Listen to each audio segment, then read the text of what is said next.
It's good to be here this morning. Can I see a raise of hands of how many trustees we have in the room? Great, wonderful. And how many of you are new trustees? That means maybe a year in. Terrific. Well, welcome to our family. I was previously the director for the Community College Association of Texas Trustees. If you have not heard of that association, that was my wonderful former board chair, Mr. Greenhill. So I just wanted to put a plug in. If you haven't been associated with CAT, please do so. The second plug I'd like to put in is the position that I now hold as director for Bellwether College Consortium. We are 26 years young, I like to say. Bellwether is nationally known in terms of the community college competition we hold every year. We look for colleges that are doing great work in workforce development, planning, governance, and finance, and also instructional programming and services. We have at least 6 submissions from Texas, I'm proud to say. Every year we have a finalist, usually coming from Texas. I am not the judge, so that is not based on my judging, but it is a good key point to tell you that Texas is doing great work.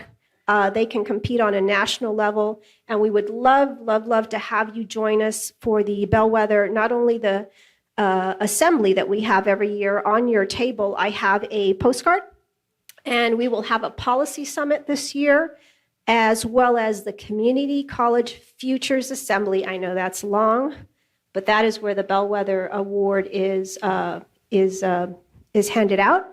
But more importantly, that's also where the competition takes place. So Alamo College's district was wonderfully astute at saying we want to house the Bellwether College Consortium because we want to learn from the best. And so I invite you to do the same. So February 1st through the 4th, you will receive more information at a later date, but we will have that registration coming out probably after Thanksgiving. So with that, I'm going to get started. We have our 2 esteemed panelists here.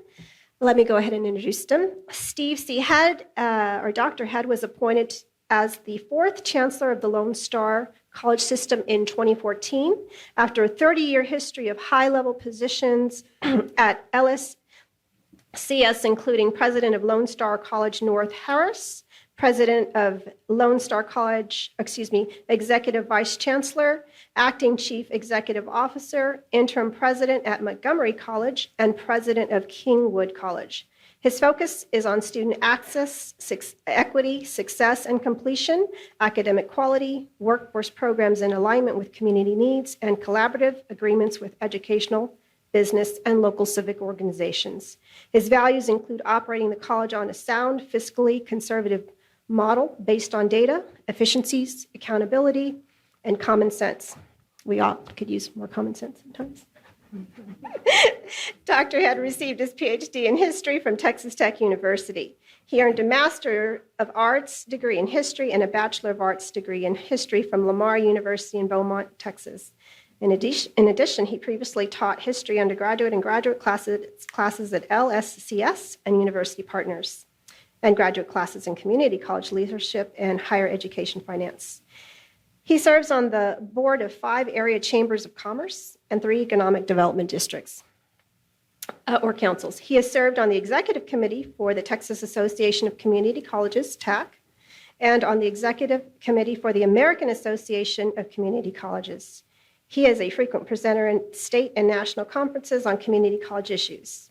In 2016, he was appointed by Governor Abbott to serve on the Texas Economic Development Corporation and a special governor's committee for safety and security. So let's welcome Chancellor Head. I also have on the dais Dr. Millicent Valek, who has served as the president of Brazosport College since 1996. Under Dr. Valek's leadership, Brazosport College has been named a leader in the Achieving the Dream Student Success Initiative, has garnered the support of community colleges for 3 major facility expansions, and gained legislative authority to offer one of the first baccalaureate degrees at a Texas community college. Her professional interests in workforce and economic development have supported the development of strong and sustainable partners with petrochemical, nuclear, and healthcare industries represented along the Gulf Coast. The strength of labor market outcomes for Brazosport College graduates was noted by the Aspen Institute when they named the college one of the top 10 colleges in the nation in 2013 and again in 2015. So welcome, Dr. Valek. What I thought we'd do today, and as we were speaking out in the foyer area before, is we definitely want to take your questions. But first off, we have a couple that we would like to entertain. But certainly, this is an opportunity for you as new trustees and the more seasoned trustees to ask specific questions to what I consider a very expert group here. So let me go ahead and begin with the first question. Let's begin by having our panelists share the importance, obviously that's the most important thing, of the role of the college trustee or regent and his or her key financial management responsibilities in this role as trustee or regent. Dr. Valek, would you like to? Well, sure, and this is going to be somewhat repetitive of some of the things you've already heard. I think one of the nice things that you'll enjoy about the panel that Steve and I are going to be engaged in is he represents a very large multi-campus district, and I represent a single campus, medium-sized institution. So you'll see something that will apply in your situation depending on what kind of board you are serving on. But I think some of the key financial management responsibilities for any regent, regardless of size, is that we must, by law, adopt a budget. You must set a tax rate.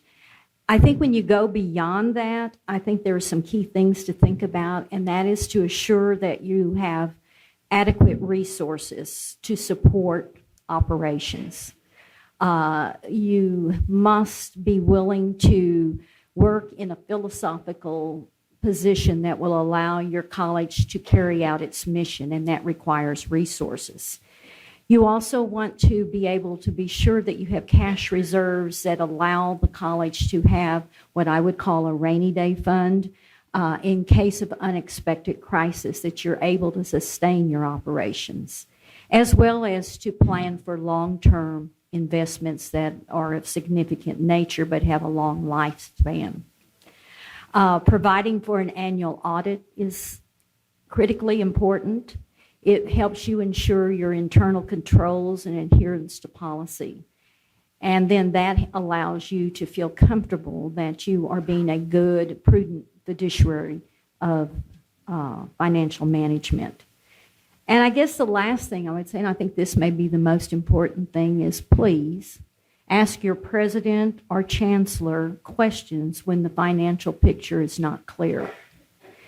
Because you are probably from the private sector and we're public institutions, and the budgeting process and the methodology, and most confusingly, the terminology is different. So never be afraid to ask a question. Thank you. Okay, so thank you all for coming today. And I really, from my perspective, there's three things that you're really responsible for. One is hiring the CEO, right? Another is overseeing and helping develop and approving policies. And the other is the financial management. So to me, and I spend, as mentioned, our total operating budget and construction and bond is $550 million. So I spend more time on budgets than I do anything else. And because we can't do anything. I mean, we can talk about all these special initiatives and projects and all the great things we want to do with student success, but if we don't get the money right, then we can't do that. And if the board doesn't help us work through some of this, then we get pinned down. And you've seen colleges that have problems. It's because of money problems. And then that, whether it be faculty or initiatives or anything else. So in addition to what Mimi said, I think that you approve the budget, you approve the annual financial report. I mean, if I could give you any advice at all, it's actually read and pay attention to what you're getting. It helps from the administration standpoint. Most of us are trying to do the right thing, right? So we want the engagement. And it makes sense to us. And I heard your comment about common sense. I forgot common sense is, I wrote that in there because that's my view of if it's common, if I like it, then I think it's common sense. If not, then it's probably a different deal. But I think, though, having a discussion with us is really important with the board, and you paying attention. And the last thing I would say is adopting physical policies. We're going to talk in a few minutes about what's been very helpful to me is for the board to get engaged over what the parameters are. And we have a 5-year model, and so it helps in the thinking that if we want our tuition to be this percentage of our budget, and we know what the state's going to be, and I heard Diane speaking earlier, but we have a philosophy about that, so it helps us in our thinking. So having the board engaged, meaningfully engaged. I don't mean at the actual meeting itself, that's a different deal, but I'm talking about all along so that we're all working together, because we all work for the same place, right? I mean, I get paid, they don't, but it's helpful to have them engaged. The next question is, what key questions or what questions are key for trustees to ask when making informed and long-term decisions regarding investments? And we can define investments in different ways. And this was another thing we were talking about. So I hope we can bring that out today as well. And also, if you have any particular examples of things that have happened at your campus, I think that would be helpful. Why don't you kick off?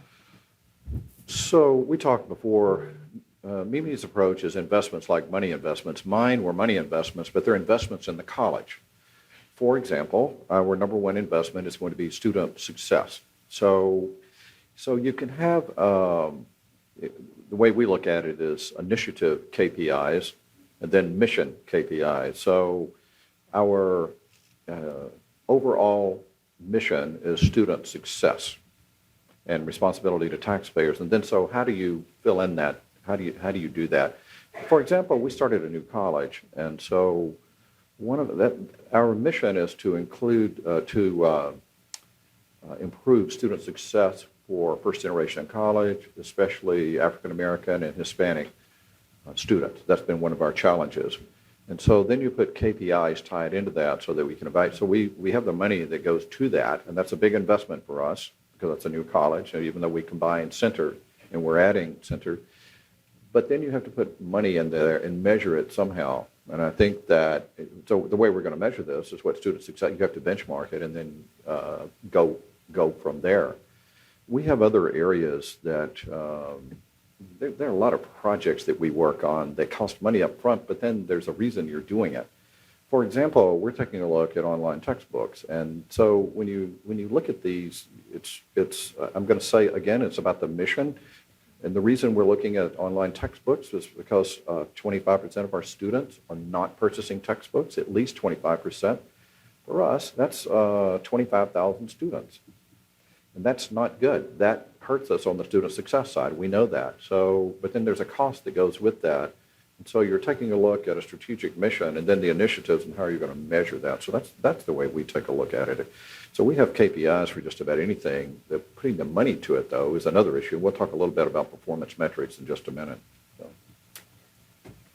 Well, I want to respond on two different levels because when I first read the question that Rose was kind enough to provide in preparation, I read investments as being monetary investments. So, and we all know that as Regents, you're going through training on the Public Funds Investment Act, but you also have the ability to have an endowment outside of that in your regular college, I'm not talking about your foundations, but in the college operations. And so I think the question is there, if you're going to do that, do you have an investment policy as required for that kind of investment?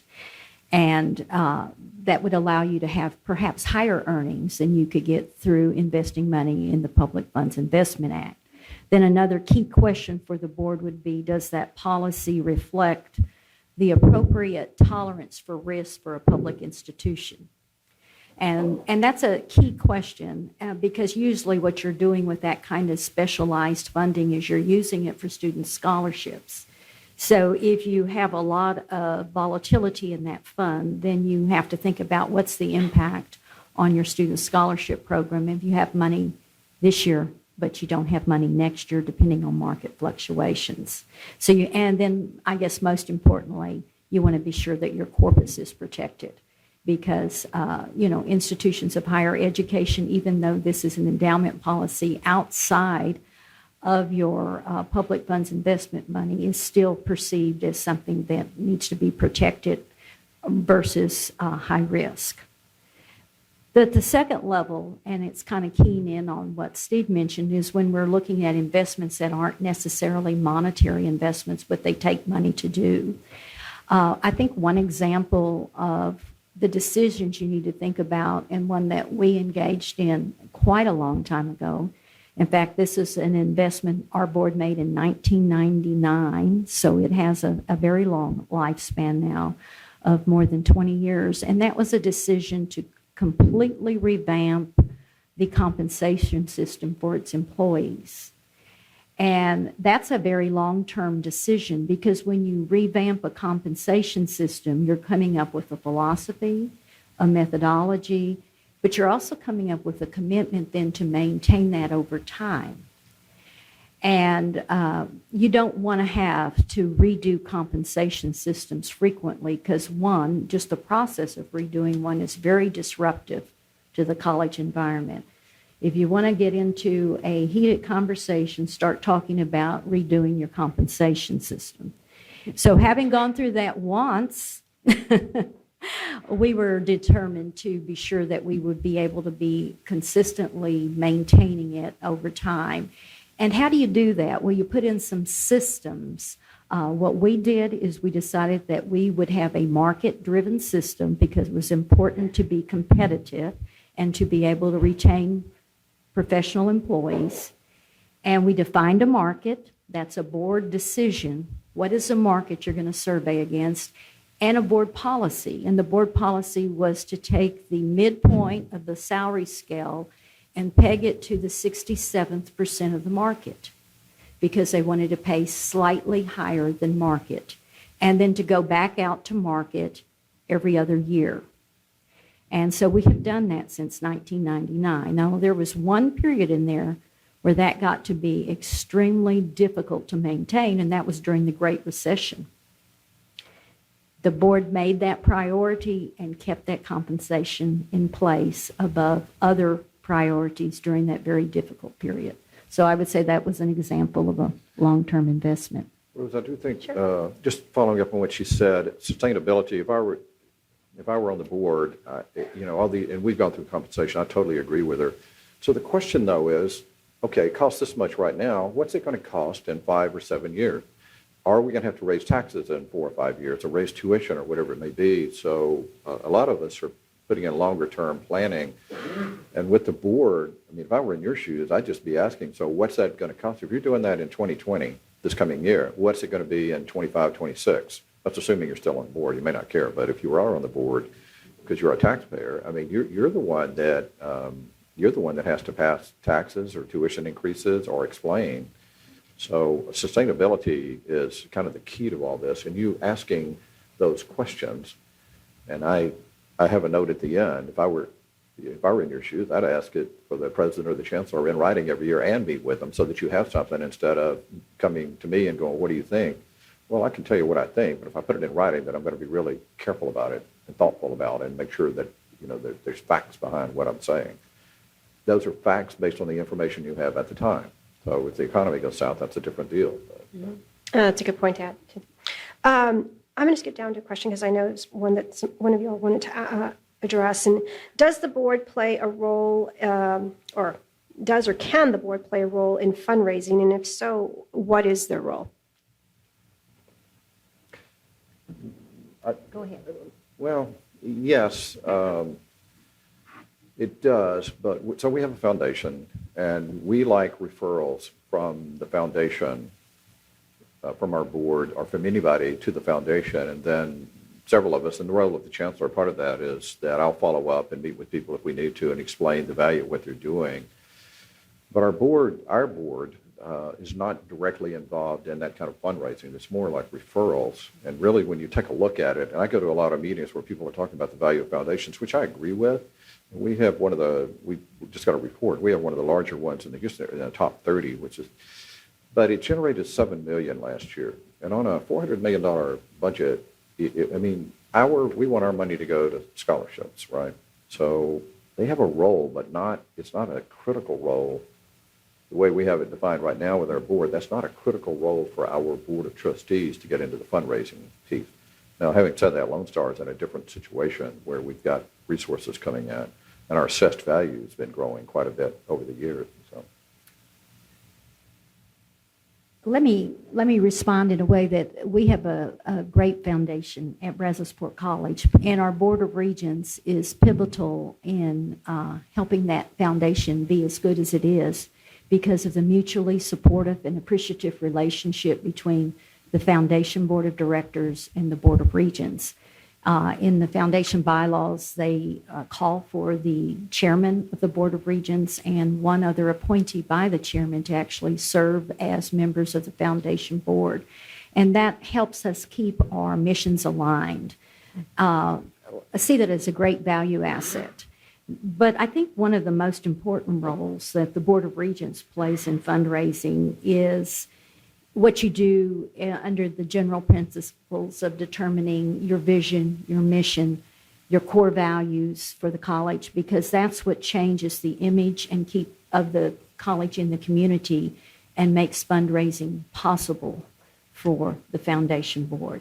You have to have a very well-run, well-governed, highly respected Board of Regents to have a highly successful foundation. So that, to me, is a part of it. I think it also helps. Our board has been very good about when our foundation decides to have a campaign to be part of that campaign, and especially during the silent phase, so that we're able to go forward, regardless of the size of contribution as a donor, to be able to say we have 100% commitment from both of our boards. Community colleges are keenly focused on student success. How does performance-based funding, i.e. student success points, affect your total budget, and what are the takeaways from this form of state support? What should trustees know when examining and utilizing these funds? I'll go first this time. As you heard earlier, student success funding is fairly new to funding in Texas. I believe the slide we saw earlier, Betty, was 2014. When it was implemented. The idea at that time was that it'd be about 10% of our funding methodology. It wasn't ever added as 10% on top of 100%, but it just divided the pie in a different way. The challenge, of course, has been that the idea of the incentive program was that you were going to be competing against yourself, that it wouldn't become another distribution model. The only way that works is if the value of the student points remain constant, and that hadn't happened. They fluctuated. But despite all that, I'm still very positive about student success funding because it does give you a mechanism for driving behavior within your own institution. I don't see any reason, from my perspective, that you have to look at how you spend those dollars as a finite revenue stream.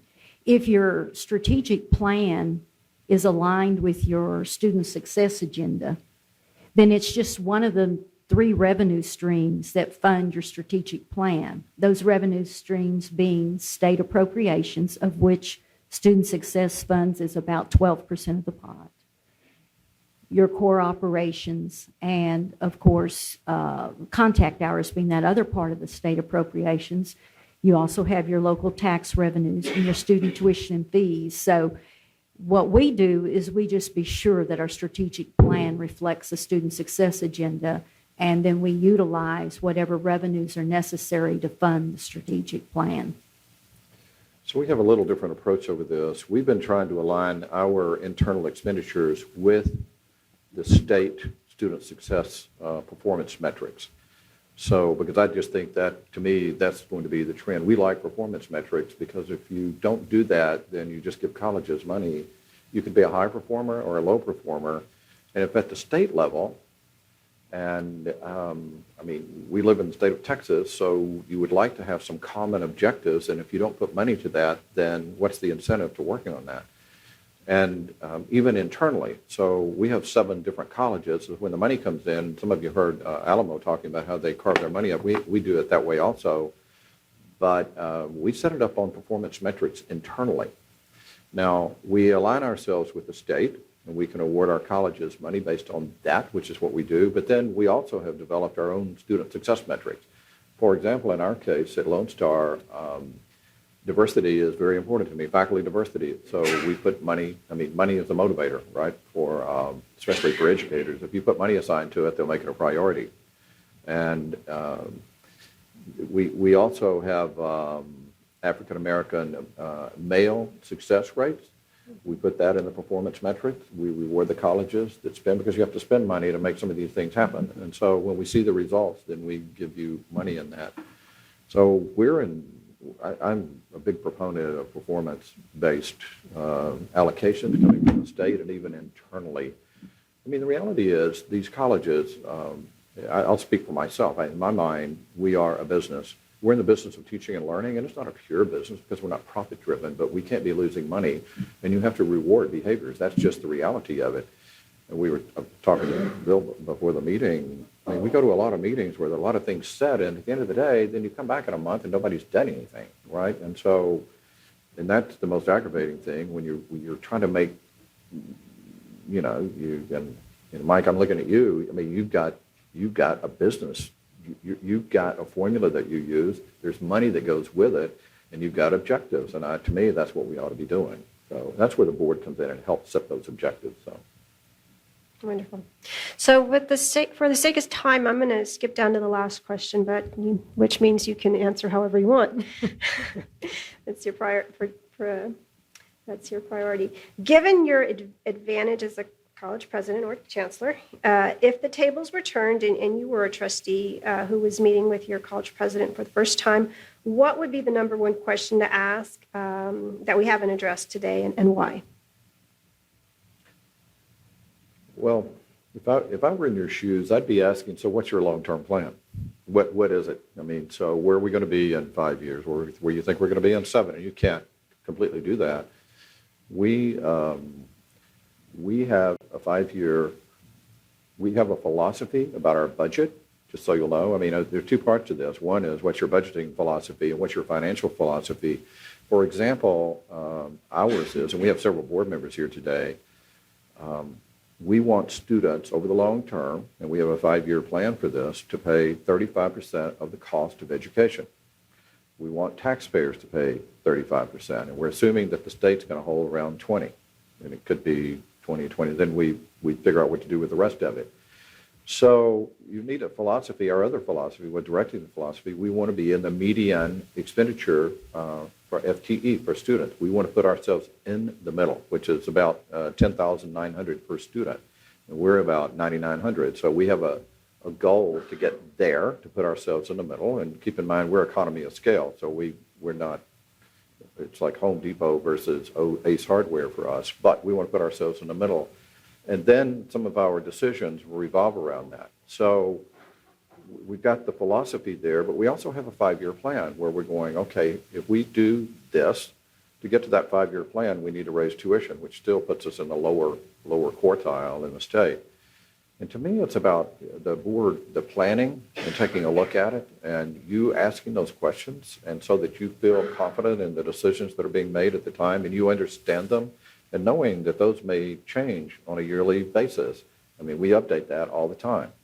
And so you can put projections in there. We know, for example, when we do the 5-year planning that, okay, we're going to start out with a 2% raise every year for the next 5 years. And what does that do? And here's what we're going to pay adjunct. And we have a huge construction project underway. We're in the tail end of a $475 million, $85 million bond. You have to add all that in the budget. So we know we can pretty well project what our budget's going to be within certain parameters for the year 2025 right now. I mean, that's kind of where we are with it. So I think for you, it is what's the plan? And I don't mean a verbal plan. I mean, I think educators are really good about talking about stuff. Show me the plan. What is it? And what's the return on the investment of that? So. I guess as I sit down with new board members and we begin the relationship of helping learn what the college is up to and what it's about and how they can contribute, the question that I think is critically important for the new regent to ask the president is, do we have adequate resources, both monetary and human, to carry out the college's strategic plan? And what are those priorities for the next 5 years? If not, how can we help change that outlook? Wonderful. Can I add one more thing? I think that this is a really good piece of work right here, this thing you have in your folder. It's the guidelines. But if you don't get involved and ask questions, then, I mean, part of you understanding all this, because, I mean, I've been on a lot of boards, and very few people understand the budget. They just don't understand. They don't understand the finances. They don't understand the budgets. And so what happens is you go to meetings and we do presentations and nobody asks any questions. They don't ask them beforehand. They don't ask them afterwards, or maybe afterwards somebody will come back. I think if you're truly interested in it, depends, and everybody's got to do it. Some people are interested in the budget. Some are interested in student success and counseling and things like that, which is fine. But if you're interested in the budget, then to me, you just need to pay attention to those reports and those audits and review the material that you have. So.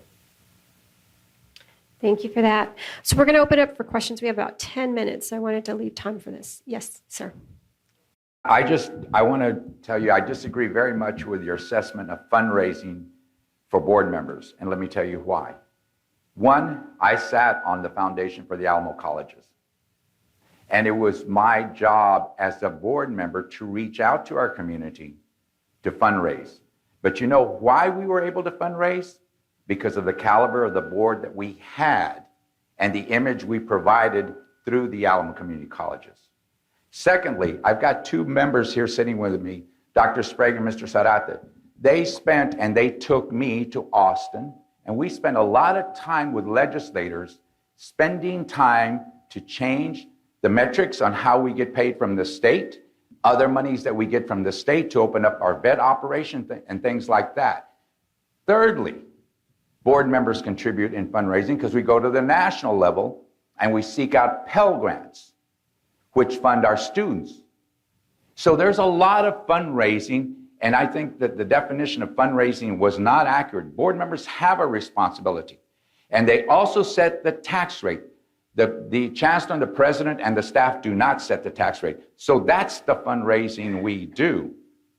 And it needs to be completely explained as to what a board member needs to do and what their role is, because it is significant. While we may not understand all the intricacies of the budget, we count on the professionals, which are under our chancellor or our president, to explain that to us. We expect professional recommendations from our chancellor and our president.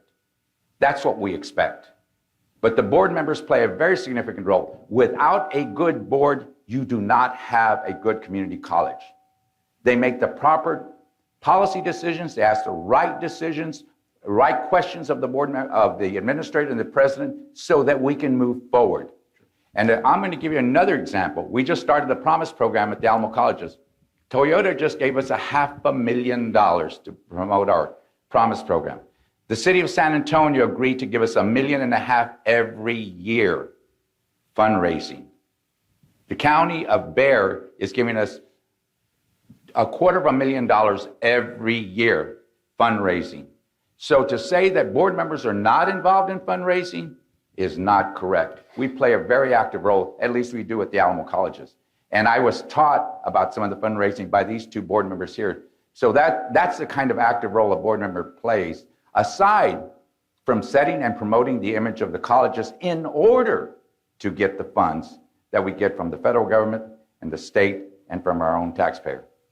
Sure. I took that question to be directed toward a foundation. That's the way I took that question. I agree with you. Our board members go to Washington. They go with us to talk with our local legislators. They were in Austin quite a bit. Yeah, I agree with you over that. I answered that question as related to our foundation, and our board is not specifically involved in the foundation. There are a couple of board members on there, ex officio, one, but we've separated our foundation board from our regular board. I agree with you on the other issues. That's not the way I read that question, though. So, but I agree with you. So. I just wanted to clarify. No, I'm good. Another question? Yes, sir. Robert Glazer from Houston Community College. Just have a question about understanding the finances of the board. Mr. Glazer. There we go. Thank you. Question about understanding and not getting in the weeds. I'm a board member. I'm a businessman. I'm not a managerial expert of community colleges. So recently, our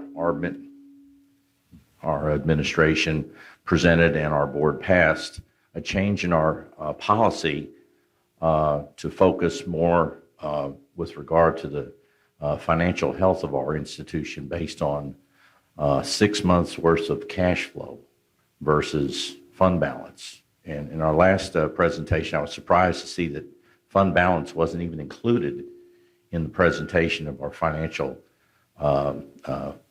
health. What is your perspective on that? That since I have the opportunity to ask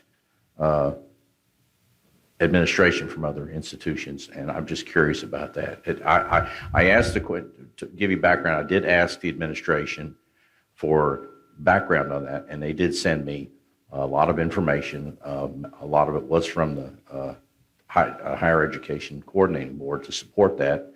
But I just wanted to hear your perspective, and since I had the opportunity to ask, I wanted to see what you guys had to say about that. Well, I'll go first on that because we have a saying around our college, cash is king, and have really had a strong focus on building cash reserves and have an expectation at the end of every budget year that we will add to those cash balances. And we look at that as one way of doing our 5-year budget planning and are trying to do as much as we can with cash versus debt.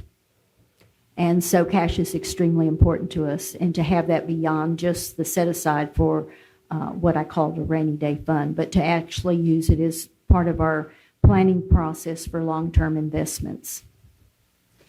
So this is part of our philosophy, our